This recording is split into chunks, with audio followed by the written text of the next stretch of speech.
Conduit is a mecha science fantasy campaign frame with mechs. Is essentially like the big thing, I would say.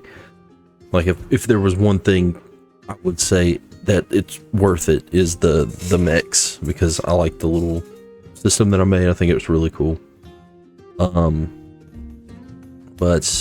Daggerheart compatible. It is for Daggerheart. I have used, obviously, some AI for the placeholder images. If it happens to do really well, I will happily pay someone to do real art, but I don't have the money. This is just for fun. So the pitch, basically, far in the future, the common peoples have spread far across the galaxy. Unique opportunities await those who work as conductors, pilots of mechs called conduits, guarding space caravans, exterminating hostile fauna or flora, serving as mercenaries, voyaging in deep space. Expect exciting, intricate conflicts, mysterious relics, intense ethical choices in the shadow of corporate dominance, interstellar rebellion, and strange cosmic forces older than the galaxy itself. So, tone and feel, science fantasy, mecha, expeditious, dangerous, gritty, utopian, or dystopian.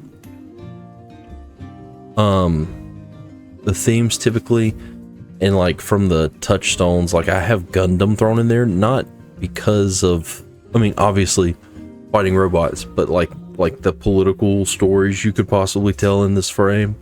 So like the themes: political turmoil, entropy versus equilibrium, light versus dark, gray area, survival on the frontier, contrast of living.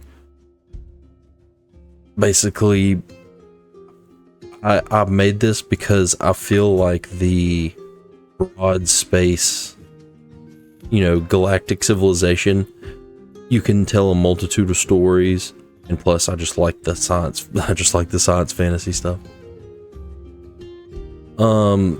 Obviously, for touchstones, the core campaign frames in the core rulebook were a huge inspiration for all of this, especially Age of Umbra and Motherboard. Age of Umbra was there's a deep space mechanic you can use if you want to. It's just kind of random stuff that happens while you're traveling.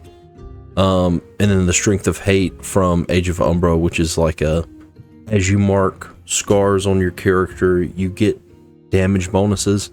We kind of did something like that with the heat system in the mech. So it kind of, in a weird way, encourages people to take on that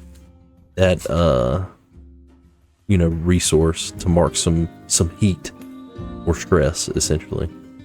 And then from Motherboard, the weapon builder, the Iconos weapon builder from Motherboard was a huge, that's really the basis for the mechs, because I was looking at that and I was like, oh my gosh, the idea of making, because essentially in my mind the mech is just a big weapon, but then Lancer, Dune, Armored Core, Gundam,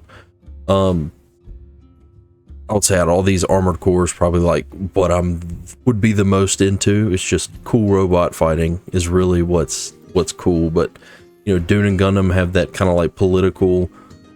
Dune is that kind of almost science fantasy where you have that weird magic and stuff.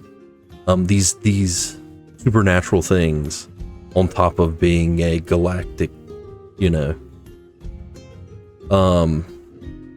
there's an overview. I think you can actually look at the overview on DriveThruRPG, so I'm not going to read the whole thing. It essentially just sets background. It's not very specific. It introduces one planet, and then the factions, the big factions, which I would say are the Stellar Conductive, the Galactic Union, wherever they're first mentioned. There they are. The Galactic Union, Stellar Conductive, and Stellar Trade. Those are the three big factions, you could say. And from those three, you could have one of those three be the enemy, or Because like the way I see it, you could say, okay, I want, you know, me and my group of friends are really anti-capitalist, which, you know, don't be anti-capitalist, please buy this product. But it's like, you know, if you want to play that kind of game, you could have like Stellar Trade be like a corrupt entity that you're fighting against. Same kind of thing with like the Galactic Union. That's like, you know, that's the governing body. So if you want to do that kind of story where it's more political, less like class, like see Stellar Trade, like Stellar Trade, you could do class struggle. Galactic Union, you can do political struggle. The Stellar Conductive, I've thought it'd be cool because there's like I said, it's not descriptive, so you can, it's a frame, you can flavor it yourself. The Stellar Conductive, I thought it'd be cool if someone made them like a religious zealot kind of, you know, like really into, like what if they worship the conduits and stuff like that, and it's like it could be almost like a weird Warhammer style kind of thing where it's like all the, you know, the real religious iconography and stuff surrounding it. That'd be cool. But this is all just backstory, bare bones backstory to kind of give you a sense. And then there's like all the communities, ancestries, all the little distinctions before the actual like distinctions of the setting. Communities, there's none that I thought should be restricted. The main thing is like, and I just put this in here, like to keep in mind what type of planet you're from, because there are vein planets and edge planets. The vein planets all have like these jump gates, you know, they're called sling nets in this setting. They have these teleporters in between them, so they're all really interconnected. They can share resources easily.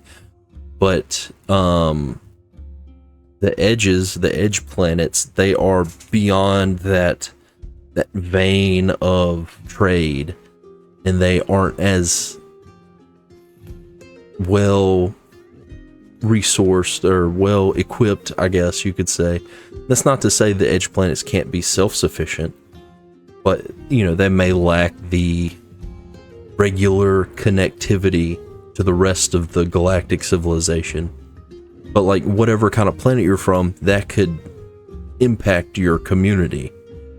So it's like the only real guideline is to just keep that in mind. Like if you're from an edge planet, like if you're from an edge planet, there may not be a lot of high society, or it could be one of those things where it's like, you know, feudal type stuff where it's like high society is way over the lower society. So, you know, that kind of stuff could affect your character, obviously. Ancestries, again, no restrictions, but you know, the planet you're from, you have to consider maybe there's multiple ancestries, maybe there's just one, maybe it's like you grew up around this one species and, you know, 10 years ago the Union contacted your planet and now you're getting recruited into the Stellar Conductive to pilot one of these conduits, and you know, you came from a homogenous world and now you're in this place where there's 10 other races / species of people, you know, like that could be a point of play for your character. With classes, there is one limitation, which classes with spellcasting, I just put in here more, you know, think of this stuff in frame of the setting. It's like, you know, where do you get your magic power from? If it's magic, you know, is it like the power of the quantum field, divine power from the raw light of a star, the power of entropy and darkness? And also, like, if you wanted to have a spellcasting class that's all tech-based, kind of like they do in Motherboard, since this is science fantasy, absolutely, you can have play a wizard that's just a super teched out dude who has like, I don't know, nanobots, like his mage hand is like some nanobots or whatever. You could, you know, you could do whatever. The only hard restriction is teleport should only be used within a planet. And I actually updated this. I think it used to be system on the first video that I did, but we're doing planet now just because. And like interstellar travel is a main component of the game. 5th level card teleport should only be used within a planet. There's principles for GMs and players. There's just stuff to keep in mind as you make your characters and play through, and it's mostly about like think about where you come from and how these macro government bodies that covers a lot of areas, so they can't really make decisions. That they have to make decisions in the best of a whole galaxy. That's kind of hard. So whatever ways that influences your character. GM principles, fill the galaxy with life, which, we have, I'm working on some adversaries to be added later for, no extra, that, kind of help with that, fill it with life, but it's like, try to contextualize, like, whatever kind of game you guys are playing, contextualize the life in there, with the type of game you're playing. Contrast vastness of space with strength of community. Yeah, like I get existential sometimes thinking about how big space is. Imagine a galactic civilization trying to fight the vastness of space. That's crazy. Distinctions, that's just going to be like jargons from the frame, kind of, is what I've been putting in here. I'm not, there's still room for me to improve. I can always update the PDF. I actually just added this part today because I was like, oh, I didn't put what units equal in the actual context of the game system. But mechs and conduits. Mechs are, all conduits are mechs, but not all mechs are conduits. Conduits are a little more special. SlingNet's the transport system. Sling Network is the information system, or the communication system, transmission of information. It's the internet. A defect, it's kind of like a scar for your conduit, specifically for your mech. Galactic tick is just a way to make a year, a unit of measurement on a galactic scale. The galactic tick is an actual unit of measurement. For us, I think it's like 2 point something years is a galactic tick, and it's like it's a fraction of an arc second of our orbit of the center of the Milky Way. It's insanely crazy. So I just said a unit of time measurement based off of a fraction of the orbit of the Varelo system around the center of the galaxy. And then I just said 1 galactic tick is a year. So in the game, if somebody says something about a tick, they're talking about a year. It's just a way to keep time equal wherever you go. Talking to this system, a tick is still a tick, even though their year may be different. Some light speed, some speed, clarifications, like, sub light speed, it's like 30 to 79%. Near light speed is like 80 to 99.9999, you need special ships to do near light speed travel. Sub light speed, more general stuff could possibly do that. The Galactic Union is also refers to the place as well as the governing body. And then units are the currency. And basically, I think I said, it's a gold piece is 100 units. And a handful, so that would make a handful 1,000, and a bag 10,000, chest 100,000. And then, like I said, I'm still, if I think of one, I put it on here. I'm not like, I will constantly update this. And then I will announce when I will no longer be fixing it, because I'm just constantly finding stuff, and once there's enough things fixed, I'll put a new copy of the PDF out. So campaign mechanics, we got conduits, which is just talking about what a conduit is. Unity of technology and arcana. The towering mechanical weapons channel the energy and essence of their pilots in battle.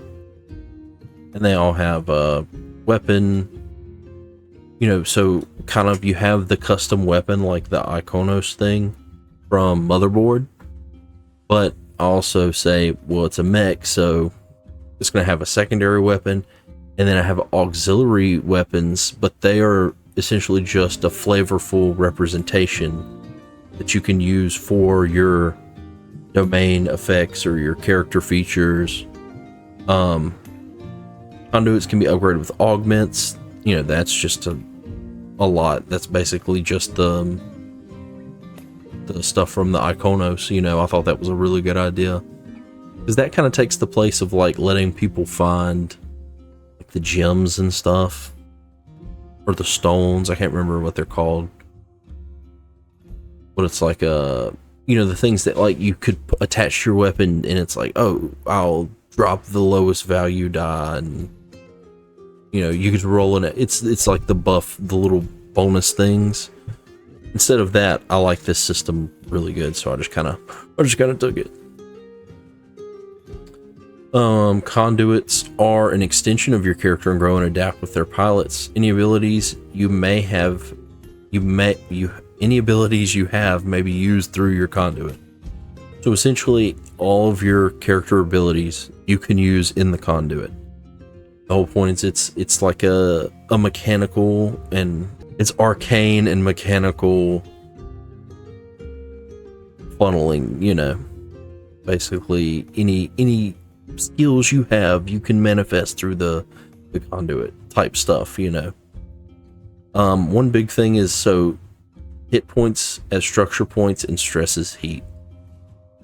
Essentially, when you're in the conduit, hit points are structure, stress is heat. So if you have an ability that says, oh, mark 1 stress to do this, you would mark 1 heat to do it if you're piloting the mech. You don't mark it on your sheet, your character sheet. And then, like I said, the thing that kind of got inspired from Age of Umbra is for every heat you accumulate, you get +2 to outgoing damage, which is a lot. But you get a +1 to incoming as well. So I wanted to weigh it in the player favor a little bit instead of doing 1 and 1, you know. I thought it'd be cooler to do 2 and 1, because it's, you know, it's power fantasy. You're in a mech. You know, you're heating up, you got 5 stress. It's like, oh, I'm so close to maxing out my heat, but I'm doing 10 extra damage. You know, it's.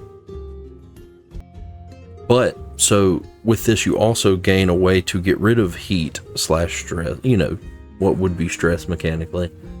You have the vent action where you can remove 2 heat.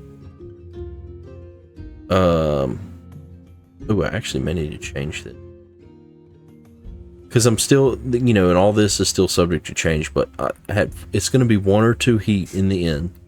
But 2 heat by spending 2 hope or give the GM 1 fear. And I originally had this, but I was thinking 1 heat because talking about like the weight of a stress or the weight of a heat, it's something that isn't like stress to hope ratio is about 1 to 2, or hope to stress is 2 to 1. Like, you know, people, I would like think that's a fair trade. Giving the GM 1 fear. This is not, you know, if you give the GM a fear, you can also remove a 1 or 2 heat. Have to firm that one up pretty soon. Any spell or ability that would add or take away HP or stress works for SP and heat respectively while in a conduit. Big caveat here, there may be adversaries or GM moves that require you to mark your character's HP and stress even while piloting your conduit. So if you want to have an adversary do stress, you know, if it's like a mental thing and you're like, well, don't necessarily think the conduit would mark a heat. You could say, okay, you take the damage and you mark a, you take the structure, but mark a stress or something like that, As far as creating conduits, there's a module that I made with this. Unfortunately, I had to make it in sheets because that's the only design way I could do it. You can create your conduit using the module. There's no size restrictions necessarily, but on average, mechs fit within a 5x5 yard square or 5x5 meter square.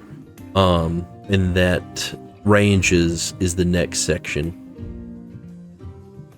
But and I'll actually make a character or make a mech just for funsies. And then we'll use this part. Ranges, so like it's easy. Instead of feet, you just replace feet with meters or yards. Meters for the Euro dudes and yards for Americans. So, but essentially, it's the same thing. Instead of very close being, within 10 feet, it's within 10 yards or 10 meters. Which you think that's almost 30 feet. So like it's literally just scaled up. So like when you play on a battle mat or a battle map, the squares are the exact same as they would be playing like regular Daggerheart. Interactions between mechs and people. Damage done by a person to a mech is reduced by 1 threshold. Damage done by a mech to a person is increased by 1 threshold. Essentially, if a mech thumps a person, it's automatically 2 HP. Because it just, that just makes sense to me. Deep space travel, this is what I mentioned way earlier about, it's just a table you can roll and kind of like that, the Lurking Darkness from Age of Umbra. And essentially a 1, bad things happen. A 2, kind of bad things happen. 3, well, I would say 1 through 3 is bad stuff. 4 through 9 is neutral, stinky, maybe not horrible. Like if you're not on a time constraint, a 4 isn't even a bad thing. And then when you get to 10, 11, 12, that's going to be more general good stuff. Because there is the travel logs, you can do a countdown to gather information about the upcoming area. And if you do like a 10, essentially, you can just kind of give them some freebies on that. If they do that countdown, you get just some information without having to roll, and you can take a countdown down a couple, just for them getting that free stuff. And then 11 and 12 are like shopping. And you get a bonus to the gather information rolls. But essentially this is to be done if you're traveling outside of a system into deep space. This is kind of like hey, if we're going for weeks or months, what are we doing in the meantime? This is like a way to have something happen, in that meantime. So we did destruction moves for the conduits, and I've been thinking about working on eject a little bit. But essentially, when you reach your maximum structure points, instead of a death move, you make a destruction move. Overload, you can overload the system, go out with a bang. This is your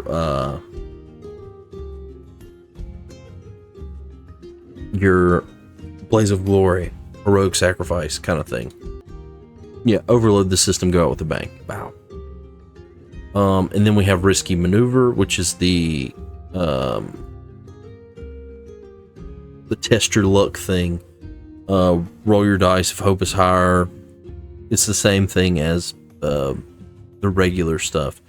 The main difference one here is eject instead of going unconscious. So in this, if you get fully marked on your structure, you eject from your conduit. One of your teammates has to basically grab you and retrieve you. You can still attack, but you are taking that penalty of like minus threshold. And essentially after the scene ends, if it works in the fiction, your conduit is recovered and can be field repaired with healing or as a rest downtime move. Roll your hope die. This is essentially to see if you get the defect like I was talking about earlier. But you roll your hope die. If its value is equal to or under your character's level, you gain a scar and the conduit gains a defect. If you're not able to recover the conduit, you lose it and its attached augments. So this would be like you eject, but then like something in the story, there's no way you could have gotten the conduit back, right? You lose your conduit and its attached augments. It can be acquired at hangars at a cost, but there may be other narrative focused ways in which you may come across a new one. You know, get with the GM. If you're gonna be so much as to say, oh, yo, because of the story, you can't get it back. Hopefully you're enough into the story to make a way for the players to get their mechs back, to get one back at least. Because like the example I gave before in the last video was, you know, you lose the mech, but like maybe you lose it doing a big thing. Like maybe you're saving the planet and you lose your mech. And like your team may opt to say, you know, as a reward, we'd like for him to get a new mech, a new conduit, you know, or it's like, oh, you lose it in a not so spectacular way, and it's like, oh, you make it back to a hangar, and then you're approached by a stellar conductive higher up who's like, hey, heard what happened, got some work for you, we can hook you up with a new one.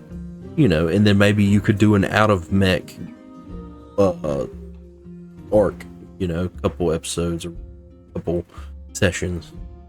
Because the big thing is, because the conduit is just a, you know, an overlay to your character, you can still totally play the game without the conduits, without the mechs. You could just do the science fantasy space setting and completely ignore the main part of this frame. If you just say, oh yeah, we want to do, I like the spacecraft module and the space part of it. I don't really care to have mechs, but I want to do a space exploration. But okay, get it. You can do spacecraft module, and play like that. Speaking of the spacecrafts, I do have a spacecraft module. You essentially, you know, I'll do a crafting a spacecraft as well. But combat in the spacecraft has the same flow as regular combat, but instead of individual characters, the party acts as one unit. Any action the ship makes is done through a group action roll. Different characters may want to man certain weapons or lead certain group action rolls based off their traits. The leader of the action roll uses their proficiency when rolling damage. And then the travel logs, like I mentioned, is the gathering, you know, it's another thing to do while traveling in space. And then I got some session 0 questions. And then I have a inciting incident I still need to work on a little bit. But it's there enough that you could have a session of this. Essentially just a little one first session. It's a little bit more than an inciting incident. It's more like a session 1, I guess you could say. A starter situation. Because essentially they're in training to be a conduit pilot, to be a conductor. And essentially, it starts out with, you know, those little, oh, you see the station a little descriptor, and then testing. You basically do training montage, kind of, you know, one or depending on how big your group is, 1 to 2 get people at a time go, and you say, okay, you're training your strength right now. What are you doing? Are you lifting weights? Are you doing bench press? Are you squatting? Are you, doing a medicine ball, whatever it is, doing the ropes, and like they, give them a chance to describe it, have them roll. And, this is a good way to kind of generate some hope and fear, because this is a little railroaded, but it asks a lot of questions. This is just a way to introduce characters before you go into what is essentially like a super open game where the possibility is literally, the galaxy is your possibility. But yeah, here I have the example. Strength could be lifting weights, finesse could be working on circuitry, presence could be public speaking or comms code practice.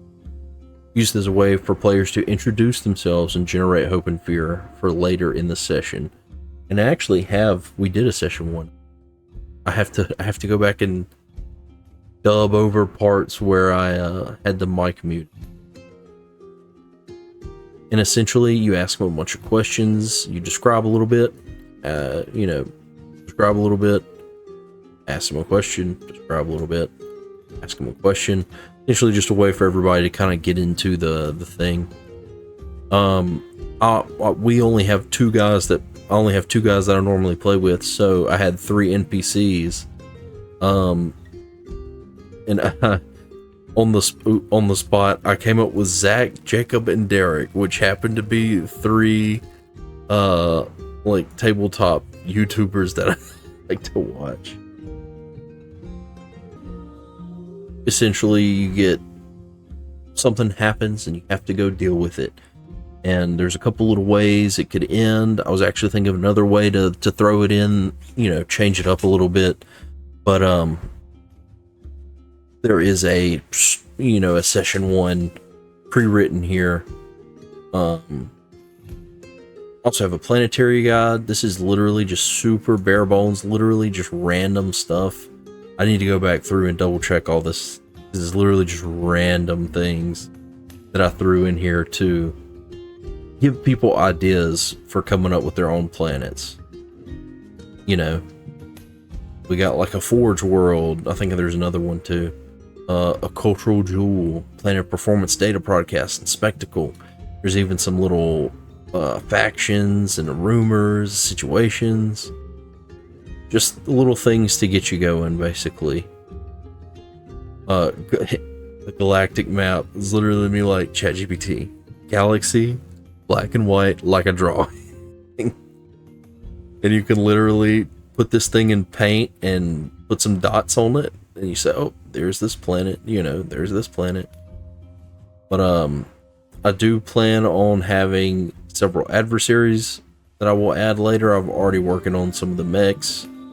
But I plan on having some mechs, tech cult, Union Militarum, which is like the Union's army, some horrors of the circles, some junk to come out of tears in space, the Hive, which is essentially Tyranids or Zerg, I think they're called from StarCraft, maybe, right? Some socialites that I need to work on, and then some. I was going to call these cosmic tier adversaries, where it's just like really big. Probably kind of like the Colossi from the Colossus of the Drylands. Kind of along those lines, like a cosmic level threat. That's like level 10 type stuff. And I also have some environments that I plan to work on. And all this stuff will, like I said, I'm just going to add it to the PDF in big chunks. I'll probably, like, as I finish a category of adversaries, I'll probably update the PDF. Along with, like, I go back and fix little stuff here and there. Work 6 days a week, so this is like a hobby. And I was like, I gotta go ahead and put it out. Otherwise, I'll never put it out.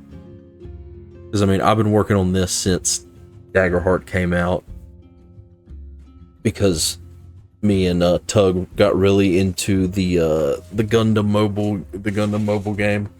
And I was like, dude, mecha is shit. The Gundam mobile game, and then Mecha Break came out as well. And like, I like Armored Core. Always thought Gundams were cool. I like the lore of like Dune and Lancer. Like, I think that shit's so cool. So yep. So this is my campaign frame. I'm gonna put the link in the description. Feel free to check it out. I am going to be making a conduit and making a spacecraft as well. Just to kind of, but those will be separate videos. Make sure to like, comment, subscribe. Check it out. And thanks for watching. Peace.